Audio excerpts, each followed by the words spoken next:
I still remember the day I got the call. The call that at the time felt like my life's biggest victory. Congratulations, you've been selected for the position. Those words echoed in my ears, and I couldn't stop smiling. After years of late-night studying, endless internships, and working part-time jobs just to keep myself afloat, I had finally landed what I thought was my dream job. It was a corporate position at Dalton & Co., one of the most prestigious firms in the city. To most people, getting in there was nearly impossible, but somehow, through sheer persistence and determination, I had done it. On my first day, I walked into the building with my head held high. The lobby smelled of fresh coffee and polished wood. People in sharp suits moved with purpose, and I remember thinking, this is it. This is where I belong. My boss, Mr. Richard Hayes, greeted me personally. He was the kind of man who looked like he had stepped out of a business magazine, tall, confident, with slicked back hair, and an expensive watch that probably cost more than my car. At first, he seemed charming. He shook my hand firmly and said, "We expect great things from you." I took that as motivation. I was determined to prove myself. The first few months were a blur of meetings, deadlines, and late nights. I was always the last one to leave the office. When others clocked out at 6 p.m., I stayed until 10, sometimes even midnight, polishing reports, running numbers, making presentations perfect. Colleagues began to notice. Some admired my dedication. Others whispered that I was trying too hard. But I didn't care. I was ambitious, and I believed hard work always paid off. Mr. Hayes praised me often in private. He'd stop by my desk late at night and say things like, "You're really going places. Keep this up, and you'll be running this floor in no time." Those words fueled me. Every sacrifice, missing dinners with friends, skipping birthdays, ignoring my own exhaustion, felt worth it.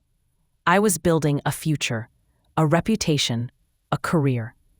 But little did I know, those late nights, those sacrifices, all that trust I had put in him, they would eventually become the very tools he used to betray me. At first, I thought everything was going perfectly. I was being recognized, trusted with projects bigger than my role should have allowed, and even invited into meetings where most junior employees never set foot. But then, things started to feel off. It began with small requests from Mr. Hayes. "Can you just put your name on this report for me? Can you handle this client call while I'm out? Don't worry, I'll make sure upper management knows it was your work." I didn't think much of it at the time. If anything, I felt proud.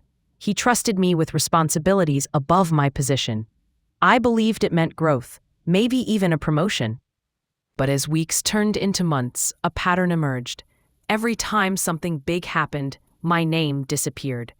Presentations I had created down to the last detail were delivered by him without a single mention of me. Reports I spent nights perfecting. They were filed under his account. Clients I worked to impress. They were told Mr. Hayes handled it all personally. At first, I convinced myself it didn't matter. He's my boss. He knows my work. My time will come. But deep down, frustration was brewing. The turning point came one evening when I overheard two colleagues talking in the break room. They didn't know I was nearby. "Hayes is unstoppable," one of them said. "He closed that deal single-handedly." "Yeah, no wonder the board loves him. He's a machine." I felt my chest tighten. That deal they were talking about, I had worked on it for 6 weeks straight. I had built the proposal, crunched the numbers, designed the pitch slides, even rehearsed every possible objection from the client. Hayes had walked in at the end, shook a few hands, and signed the paperwork. And just like that, he was the hero. I told myself maybe it was a misunderstanding. Maybe I was being too sensitive. But then came the performance review. I sat across from Hayes, heart pounding, ready to hear that all my late nights and dedication had paid off. Instead, he leaned back in his leather chair and said, "You're doing okay, but you still have a lot to prove. You need to learn how to take initiative, show leadership, and deliver results consistently." I couldn't believe what I was hearing. Results consistently? I wanted to scream. I had given him results over and over. I had practically been carrying his success on my shoulders. But I stayed silent, nodded politely, and forced a smile. That night, as I walked out of the office alone again, the truth began to sink in. This wasn't mentorship. This wasn't opportunity. This was theft. He was stealing my work, my ideas, my future, and passing it off as his own. And I didn't know it yet, but he wasn't done. The real betrayal was still waiting for me. The first time he truly blindsided me was during a quarterly review presentation. I had been assigned to prepare a detailed market analysis. For weeks, I buried myself in spreadsheets, graphs, and competitor data. I worked until my eyes burned, skipped meals, and even slept in the office one night. The presentation was flawless, or at least it should have been. On the day of the review, the boardroom was packed with executives, their eyes sharp and impatient. I stood ready with my notes, prepared to speak when Hayes suddenly said, "Actually, I'll take this one." I froze, but he cut me off with a look that silenced me. As I sat there in stunned silence, he presented my analysis, my research, my insights, word for word. The graphs I had stayed up all night fixing, the financial models I had built from scratch, even the little analogies I had written into the notes. He used them all. And the worst part? He was praised. "Brilliant work, Hayes. This is exactly the kind of forward thinking we need. You're the reason Dalton & Co. stays ahead." I wanted to scream. I wanted to stand up and shout, "That was me. That was all me." But I didn't. I couldn't. Because when the presentation ended, Hayes turned to me in front of everyone and said, "Of course my associate helped with the groundwork. But the vision? The strategy? That's leadership." The words cut deep. He had reduced me to an assistant, someone who just did the dirty work while he basked in glory. I left the meeting humiliated, but humiliation quickly turned to anger. Still, I kept going. I told myself maybe next time would be different. Maybe I just had to be more assertive, stand my ground. But then came the promotion cycle. I was confident this was my chance. After all, I had done more than my share of heavy lifting. Everyone on my floor knew it. Even colleagues came to me quietly, saying things like, "You deserve it. You've been carrying this department." But when the promotions were announced, my name wasn't on the list. Instead, Hayes called me into his office. He gave me a sympathetic smile, like he was delivering bad news he had no control over. "They didn't feel you were ready. Maybe next year. Keep working hard."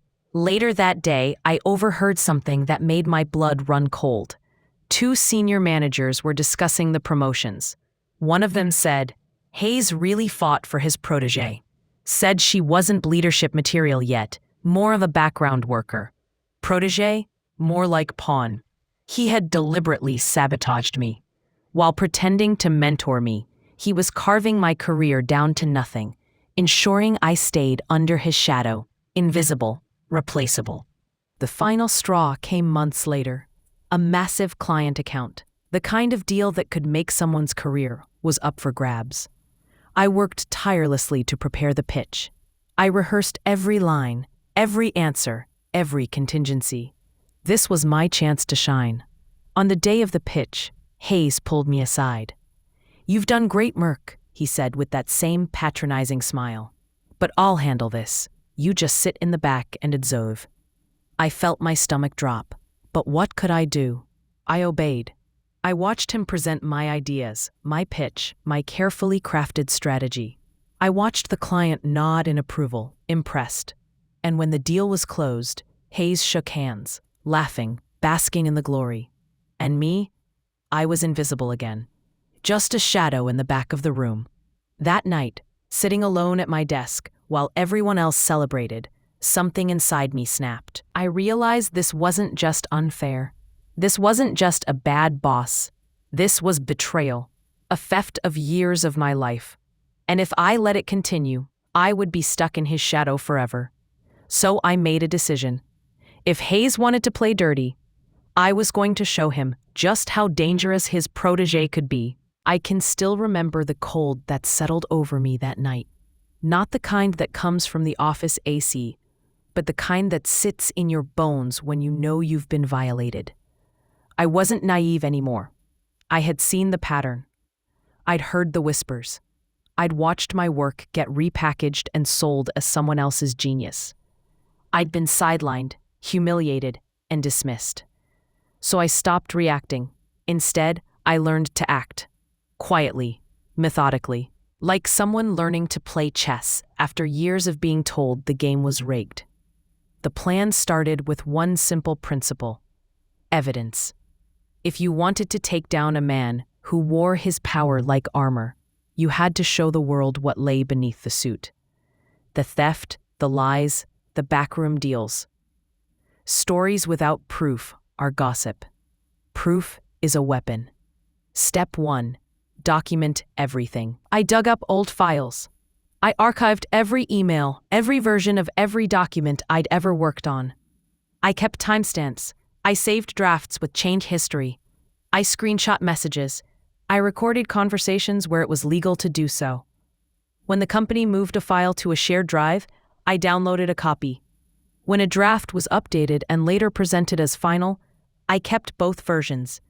I built a digital trail that led from the polished presentations Hayes took credit for, right back to my first clumsy drafts. It took hours, nights at my laptop while the rest of the city slept. It took spreadsheets and folders, and a little program I learned to use to compare document metadata. It took patience, but slowly, proof began to appear in neat, undeniable lines. Dates, times, authorship metadata. A history of ownership that told a different story than Hayes did in the boardroom. Step 2. Allies. You can't dismantle a small empire alone. The larger the structure, the more pieces it has that can crumble when pushed. I started watching people the way I used to watch slides at presentations, noticing small tells, patterns, loyalty, resentment. Office politics are like weather, predictable if you learn the currents. There were colleagues, junior analysts, and exhausted project managers who had been overlooked, bullied, or pressured. People who had been given impossible deadlines and then punished when something slipped. They were quietly furious. They were my people. I reached out carefully, not a dramatic "let's overthrow Hayes" text, but small, human conversations. "Can I buy you coffee? I noticed you stayed late on the Turner account. How did that go?" I listened. I gathered grievances the way a gardener gathers seeds. I didn't push direction. I built trust. One by one, they confided. He took my slides. He told me to change numbers and then blamed me. He promised me promotion and then nominated someone else. Their stories mirrored mine in eerie echoes. But anecdotes aren't enough. So I asked the one question that separated venting from action. Do you have anything that proves it? A few did. Drafts with different headers, a saved Excel the company had replaced, a time-stamped chat. We pooled what people could share without setting off alarms. We agreed on one rule: no drama, no accusations without evidence. We were building a file, not a rumor mill. Step 3, cover my tracks. If Hayes was used to being in control, he would notice a sudden flurry of file access or an unusual flurry of document downloads. So all my work looked ordinary. I kept using my normal credentials. I moved copies, not originals. When I needed a version history, I worked at odd hours and used my VPN. I scheduled my downloads during times Hayes was known to be offline. You think your boss doesn't notice ledger activity? He notices, but he notices a busy associate much less than a suspicious, frantic one. Step 4, legal and HR groundwork. I wasn't going to march into HR and accuse the CEO of theft. HR at Dalton & Co. had been more PR than protector, but that didn't mean they were useless. I quietly read company policy. I learned the complaint procedures, whistleblower protections, and which forms required which signatures. I found a clause that said any allegations of intellectual property theft would be escalated to a compliance team and possibly the board. That clause was my hinge. I also reached out to a former colleague who worked in legal at a different firm. Not a lawyer yet, just someone who'd done compliance and audits. He gave me the language I needed to frame complaints without sounding like a vendetta.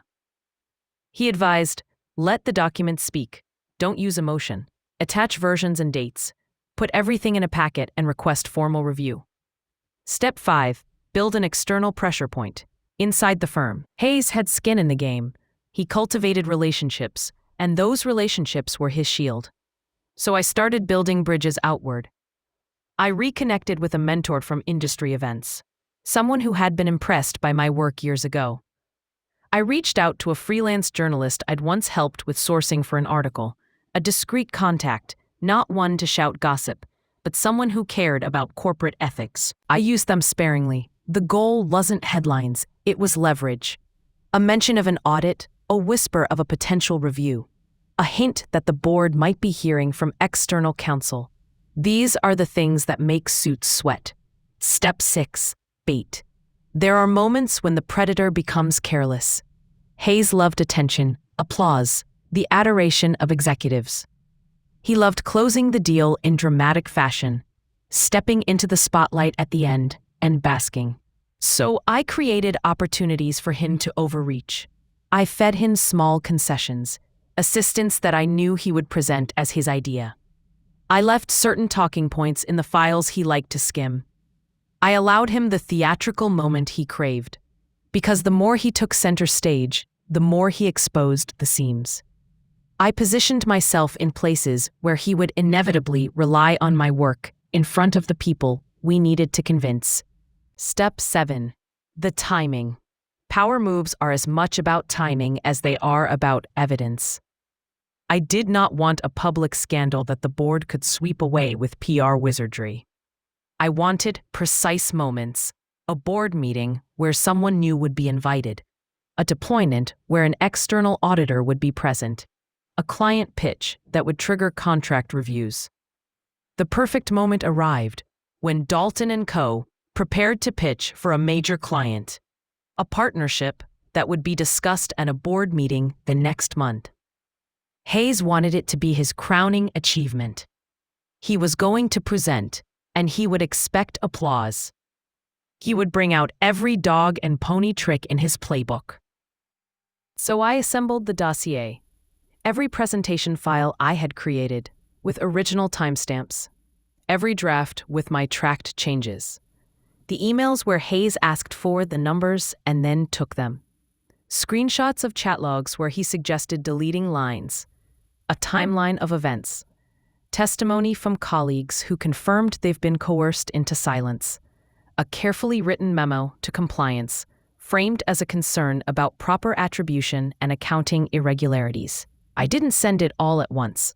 I sent the initial packet to HR, not an accusation of theft, but a request for formal review under the IP policy. I copied the compliance email to the anonymous tip line the company had for ethical concerns. I CC'd a quiet note to an external counsel contact, just enough to indicate this could go beyond the company if mishandled. And then, crucially, I delivered a second strategic leak, a concise factual summary of the dossier to a board member I had once helped when he needed rapid research.